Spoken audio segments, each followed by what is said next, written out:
반짝이는 눈빛 눈이 부셔 매일 날 감싸주는 손길.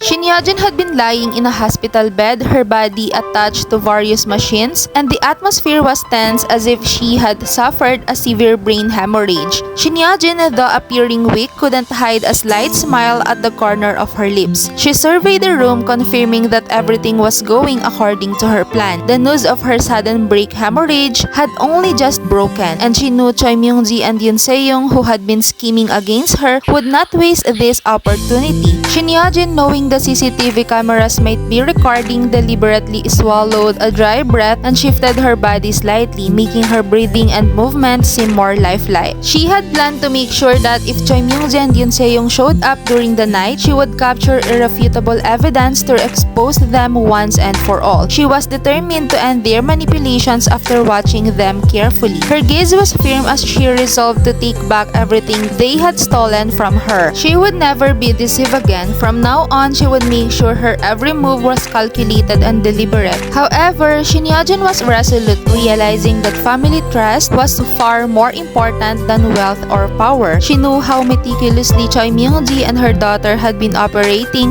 and could no longer stand by. Even if it meant pretending to be in a coma, she had no choice but to act in order to uncover their evil deeds. No matter what came of it, Shin Yojin didn't care. She was determined to recover what had been taken from her. With a deep breath, she focused on her next task, acting the part of a dying patient, only allowing subtle movements and breaths to make her seem lifeless. As the attending physician adjusted her monitors to make her condition appear critical, he left the room, shaking his head with a grim expression. Meanwhile, the nurses and staff, unaware of the deception, expressed their hope that the chairwoman would wake up soon. Shin Yojin, lying motionless in her bed, listened to them and secretly suppressed a smile. In her mind, she had already scripted the downfall of Choi Myung-ji and Yoon Se-young. This chilling fake coma had just begun. Outside, the hospital corridor was in chaos. News of Shin Yojin's collapse had been spread, and the media and acquaintances crowded around. In the midst of the confusion, Choi Myung-ji attempted to sneak into the hospital room. She hid her visitor pass and wore a white mask tightly, quickly walking toward the security area. However, Yoon Sung-ho blocked her path,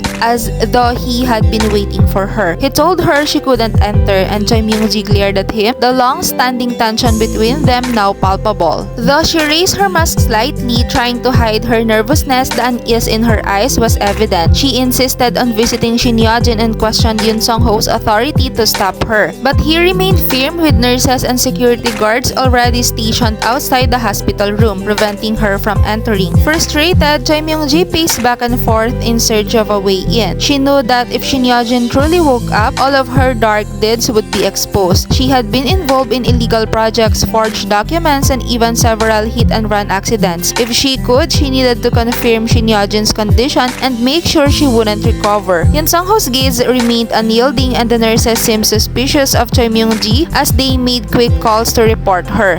Cause you are beautiful, a beautiful stranger.